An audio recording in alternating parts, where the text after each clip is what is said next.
Hello friends, welcome back to your own channel market mantra the pulse of modern trading. आज है 18 अप्रैल 2024, Thursday का दिन और Nifty का एक्सपायरी। सो हम डिस्कशन कर लेते हैं कि निफ्टी का एक्सपायरी 12 से 18 अप्रैल के बीच में कैसा रहा और क्या स्ट्रेटजी होनी चाहिए हमारी नेक्स्ट वीक के लिए, और कैसा रहा आज का एक्सपायरी और आज का मोमेंट।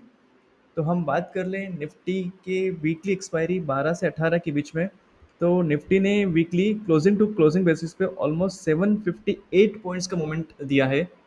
हाँ, हालांकि नेगेटिव मोमेंट ज़रूर है, बट 758 पॉइंट्स का मोमेंट दिया है। अगर अपन नेक्स्ट डे ओपनिंग से लेकर क्लोजिंग तक का अगर डिस्कशन करें तो 682 पॉइंट्स का मूव दिया है। वैसे देखा जाए तो ऑप्शंस जो बायर है उन्हें ये फ़र्क नहीं पड़ता कि मोमेंट पॉजिटिव है या नेगेटिव है। उनको एक अच्छा मोमेंट चाहिए, एक सिंगल डायरेक्शनल मोमेंट चाहिए, जो कि ये काफ़ी अच्छा मोमेंट था। जनरली निफ्टी 500 पॉइंट्स का मोमेंट देने के लिए बना ही नहीं है। बहुत रेयरली ऐसा होता है कि वो 500 पॉइंट या 500 प्लस की मोमेंट दे दे। हम कह सकते हैं कि शायद 5% जो 52 वीक्स है उसका आप लगभग लगभग 4 से 5% मान लीजिए। 5 दिन या 5 हफ्ते ऐसे होंगे जिसमें आपको इस तरह की मूवमेंट मिलेगी।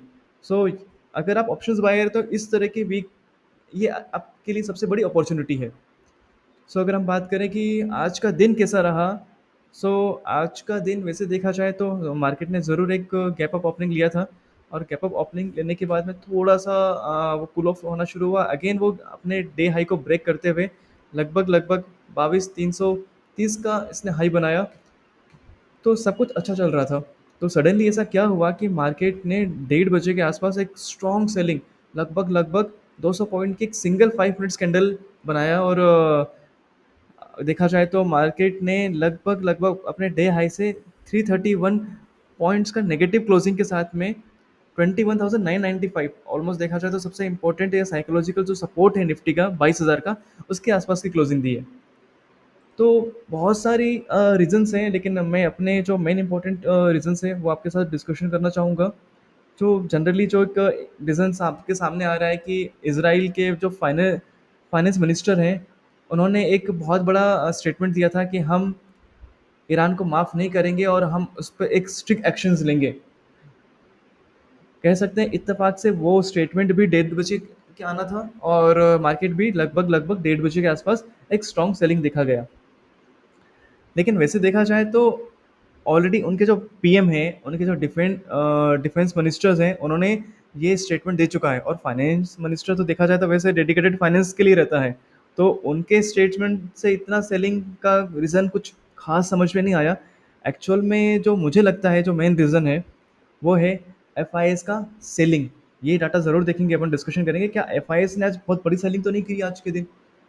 और दूसरी चीज़, वैसे देखा जाए अगर हम बात करें कि क्या ये सेलिंग सिर्फ और सिर्फ वॉर की वजह से थी, तो मेरे हिसाब से अभी तक ईरान ने उस अटैक के बाद में अभी तक एक भी बड़ा स्टेटमेंट नहीं दिया है।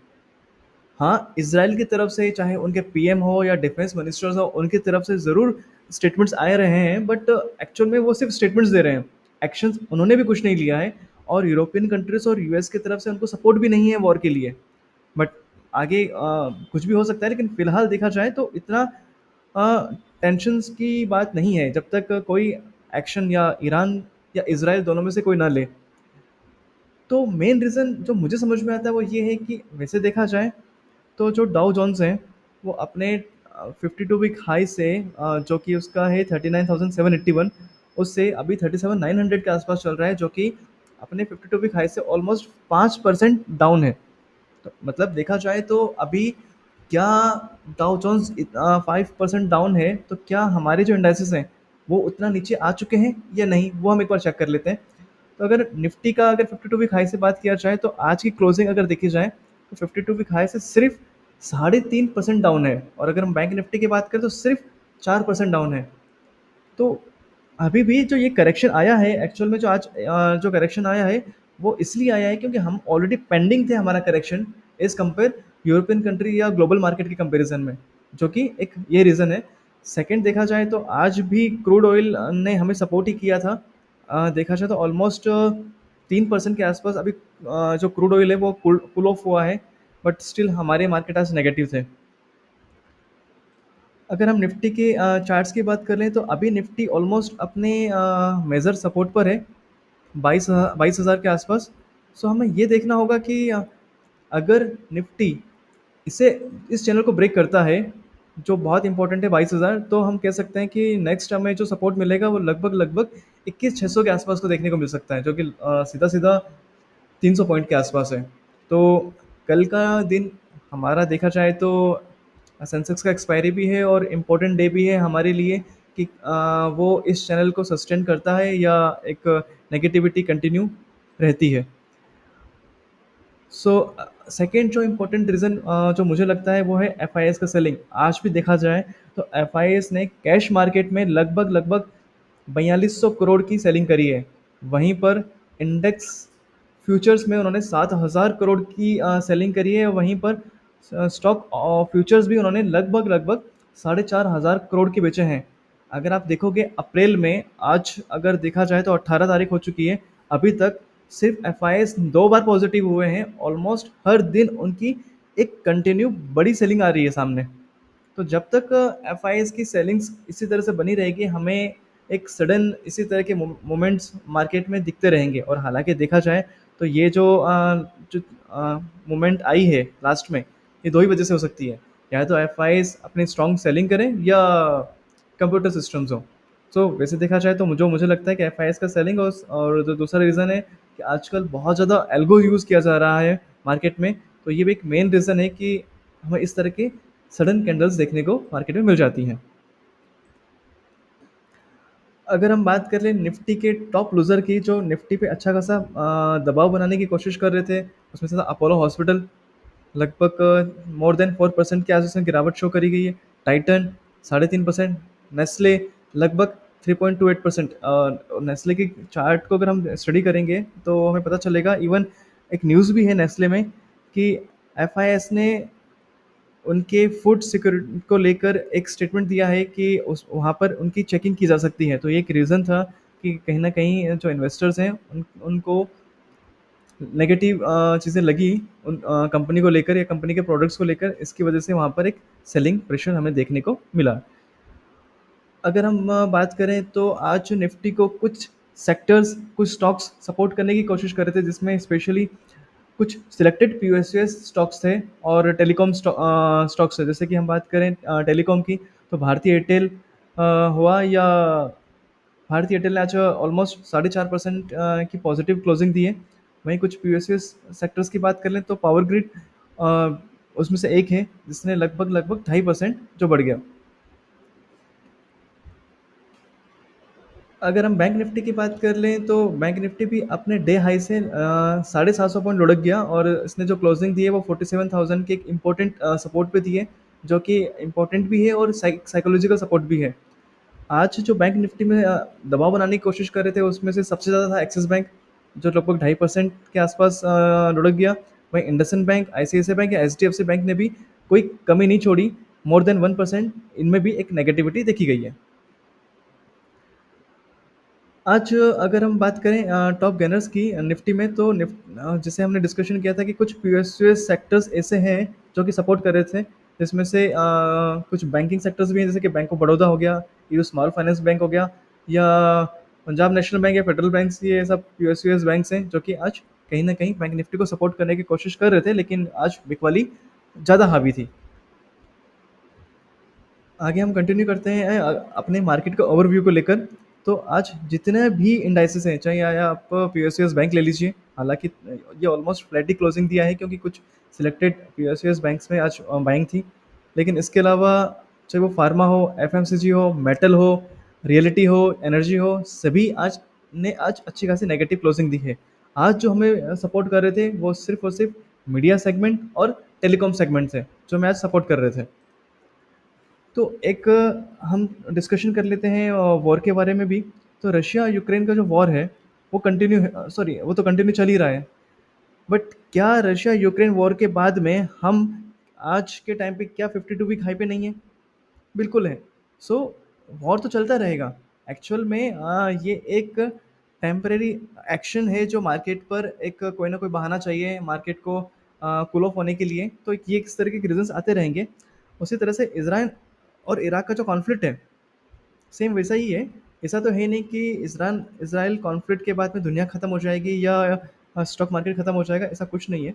यहाँ से थोड़ी बहुत गिरावट देखी जा सकती है, लेकिन जितनी गिरावट हो उतना आपके लिए अच्छा है कि आपको जो स्टॉक्स हैं, जो अच्छे स्टॉक्स हैं, उनको डिप्स में बाय करने का मौका मिलेगा।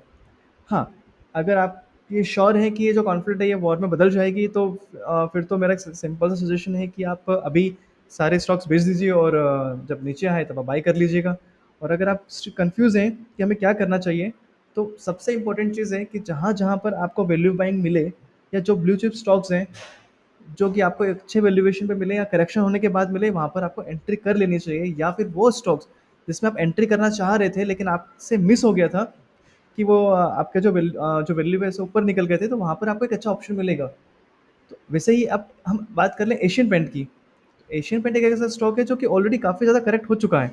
वो अपने 52 वीक हाई से लगभग लगभग 15%, मोर देन 15% के करेक्शन ऑलरेडी वो शो कर चुका है। तो ये एक आपके लिए एक अच्छा खासा वैल्यू बाइंग स्टॉक है, ऑलमोस्ट 18%। तो यहाँ पर आप उसमें एंट्री कर सकते हैं इन केस अगर ये स्टॉक्स और नीचे आता है। ज़्यादा तो नहीं, बट मे बी आप सिंगल शॉट उसमें पूरी एंट्री मत कीजिए। लेकिन अगर ये स्टॉक्स आपको 10% या 15% नीचे और मिलता है, तो मैं ये कहूँगा कि एशियन मार्केट आपके लिए एक बहुत अच्छा स्टॉक है एंट्री करने के लिए। हम आगे कंटिन्यू करते हैं हमारे डिस्कशन का। तो नेक्स्ट डिस्कशन है इम्पोर्टेंट रिजल्ट्स। तो आज इन्फोसिस के रिजल्ट्स आ गए थे, हालांकि बजाज ऑटो के भी रिजल्ट्स आए हैं। तो हम एक बार उनमें भी डिस्कशन कर लेते हैं। तो अगर हम बात करें इनके रिजल्ट्स की, तो इन्फोसिस के रिजल्ट्स वैसे देखा जाए तो एक्सपेक्टेशन के अकॉर्डिंग अच्छे आए हैं। उनका जो रेवेन्यू है ऑलमोस्ट फ्लैट ही है, 1% का ग्रोथ शो किया है। लेकिन जो ग्रॉस प्रॉफिट है उसमें एक नेगेटिविटी देखा गया है, देखा जाए तो डेंट देखा गया है 3% का। लेकिन नेट प्रॉफिट में कहीं ना कहीं उनको जो प्रॉफिट है उसमें 30% का इजाफा ही देखा गया है। बजाज ऑटो के जो रिजल्ट्स हैं वो काफ़ी अच्छे आए हैं, चाहे उनका रेवेन्यू हो 30% का ग्रोथ शो किया है, ग्रॉस प्रॉफिट भी 38%, इवन नेट प्रॉफिट भी 40% का ग्रोथ शो हुआ है। आईसीआईसीआई सिक्योरिटीज़ का भी जो रिजल्ट है बहुत बढ़िया आया है। इनका रेवेन्यू भी 74% से इंक्रीज हुआ है, वहीं पर इनका जो नेट प्रॉफिट है वो 104, ऑलमोस्ट 104% के आसपास की ग्रोथ देखी गई है। तो ये काफ़ी अच्छे हैं। तो आप कह सकते हैं कि जब रिजल्ट्स अच्छे आ रहे हैं कंपनी के, तो वहाँ पर डरने की कोई ज़रूरत नहीं है। आपको जहाँ जहाँ पर आपको डिप्स पे खरीदने का मौका मिले, आपको इसमें एंट्रीज करनी चाहिए। कल भी कुछ इम्पोर्टेंट रिजल्ट्स आने हैं, जिसमें से एक जियो फाइनेंस है। तो जो भी पर्सन जियो फाइनेंस में बहुत टाइम से नज़रें बना के बैठे हैं या जिनकी बहुत इच्छा हो रही है जियो फाइनेंस को लेने के लिए, वो जियो फाइनेंस के रिजल्ट्स को ज़रूर एनालिसिस कीजिएगा। सेकंड एक इम्पोर्टेंट है विप्रो।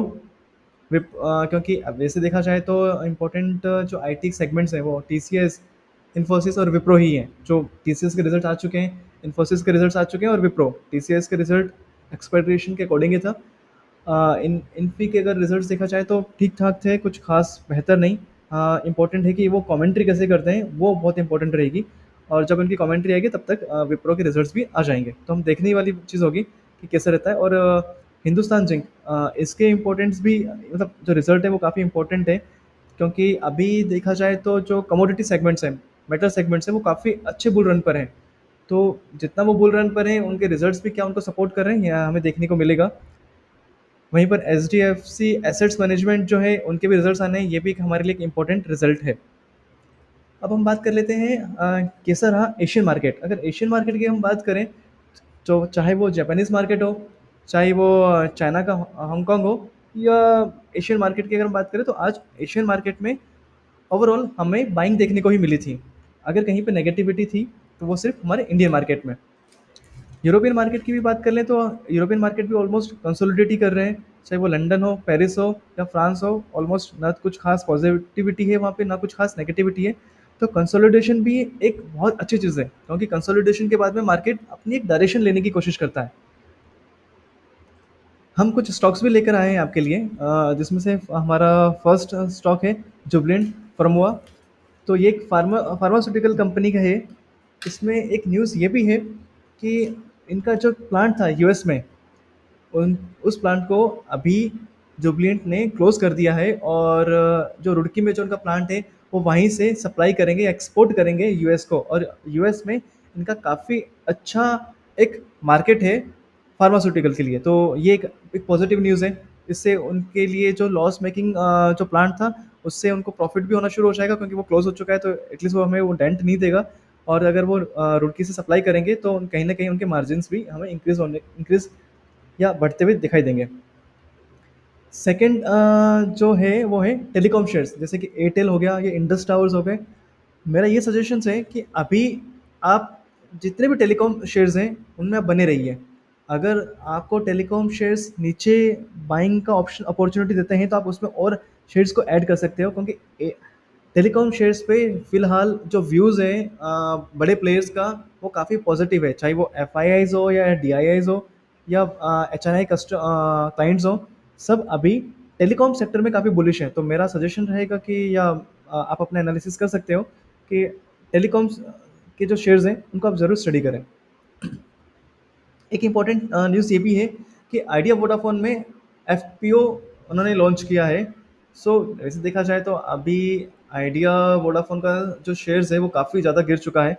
लेकिन हम टेलीकॉम सेगमेंट की बात करें तो सबसे वीक शेयर कौन सा है? Idea Vodafone.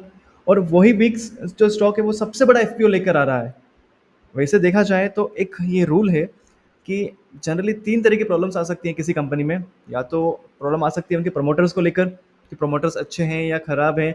दूसरा आ सकता है उनके प्रोडक्ट को लेकर कि प्रोडक्ट अच्छा है या खराब है। या तीसरा आ सकता है मनी को लेकर। ठीक है, अगर प्रमोटर्स अच्छे हैं, उनके प्रोडक्ट अच्छा है और अगर सिर्फ मनी का प्रॉब्लम है तो मनी का प्रॉब्लम आज ऐसा प्रॉब्लम है जो सबसे इजीली शॉर्ट आउट किया जा सकता है। और ऐसी बहुत सारी कंपनी है जिन्होंने मनी से अपना जो कंपनी है उसके प्रॉब्लम शॉर्ट आउट किया है और आज वो काफ़ी अच्छा प्रॉफिट शो कर रहे हैं। इवन उनके रेवेन्यूज़ में काफ़ी अच्छी ग्रोथ देखी गई है। सो देखना होगा कि अभी जो telecom specially idea idea Vodafone है, क्योंकि उनके प्रमोटर्स अभी भी उस पर काफ़ी बुलिश हैं। और इवन वो अपने स्टेक्स भी कम नहीं कर रहे हैं और उनके जो प्रोडक्ट्स हैं टेलीकॉम अगेन काफ़ी अच्छा है। जो मनी प्रॉब्लम है वो एफ से कहीं ना कहीं रिजॉल्व हो जाएगा। तो अगर वो उसे मेंटेन करते हैं तो कहीं ना कहीं हमें कुछ ना कुछ पॉजिटिविटी देखने को मिल सकती है। अगर हम हमारे व्यू की बात कर लें कि हमारा क्या व्यू है मार्केट को लेकर, तो अभी निफ्टी सबसे इम्पोर्टेंट सपोर्ट पर है 22,000। अगर गलती से भी या निफ्टी 22,000 को ब्रेक करता है तो हमें क्लियर एक बेयरिश बास्केट बना के कल चलना चाहिए। तो वैसे देखा जाए तो हम एक्सपेक्ट कर रहे हैं कि कल एक पुल बैक देखा जा सकता है, निफ्टी हो या बैंक निफ्टी हो, क्योंकि ये बहुत इंपॉर्टेंट सपोर्ट पर हैं और जनरली अपने इंपॉर्टेंट सपोर्ट से कई बार पुल बैक ले चुके हैं। सो देखना होगा कि कल ये क्या पुल बैक लेते हैं या हमें अगेन जो इंपॉर्टेंट सपोर्ट को ब्रेक करते हैं। वैसे देखा जाए तो अभी जस्ट एक न्यूज़ बेस्ड मोमेंट ही हो रही है बहुत ज़्यादा, और बहुत ज़्यादा वॉलेटिलिटी है मार्केट में। तो हमारा सजेशन है कि जितनी ज़्यादा हो सके अपनी पोजीशन को कम रखिए, क्योंकि 2 दिन की छुट्टियां आ रही हैं, सैटरडे और संडे। इस दौरान अगर कोई भी न्यूज़ आती है वो हो सकता है आपके फेवर में आए, हो सकता है कि आपके फेवरेबल ना भी हो। सो हमारा सजेशन ये रहेगा कि लो पोजीशंस बना के रखिए और कैरी फॉरवर्ड पोजीशंस को फिलहाल अवॉइड कीजिए। जाने से पहले हम एक बार देख लेते हैं कि जो डाउ जोन्स है अभी कहाँ पर है। तो फिलहाल तो डाउ जोन्स हमें काफ़ी पॉजिटिव दिखाई दे रहा है। ऑलमोस्ट 300 पॉइंट की अपसाइड के साथ 0.8% की बुलिश मूव दिखाया है। जनरली होता यही है कि ये स्टार्टिंग में तो डाउ जोन्स या नैस्डैक या S&P 500 है, ये बुलिश रहते हैं, लेकिन क्लोजिंग होते होते ये एक नेगेटिव क्लोजिंग दे देते हैं। तो हमें देखना होगा कि इनकी क्लोजिंग कहाँ होती है। अगर ये आज इतनी पॉजिटिव क्लोज देंगे तो कहीं न कहीं हमारा जो ग्लोबल मार्केट है उससे हमें कहीं न कहीं एक पॉजिटिव मतलब एक सेंटिमेंट्स मिलना शुरू हो जाएँगे। तो ये कहीं न कहीं हमारे मार्केट को सपोर्ट ज़रूर करेगा। So thank you so much friend. कैसा लगा आपको हमारा content? Please like and subscribe our channel. ये आपके लिए ज़रूर फ्री है, लेकिन इससे हमें बहुत मोटिवेशन मिलता है। Thank you so much.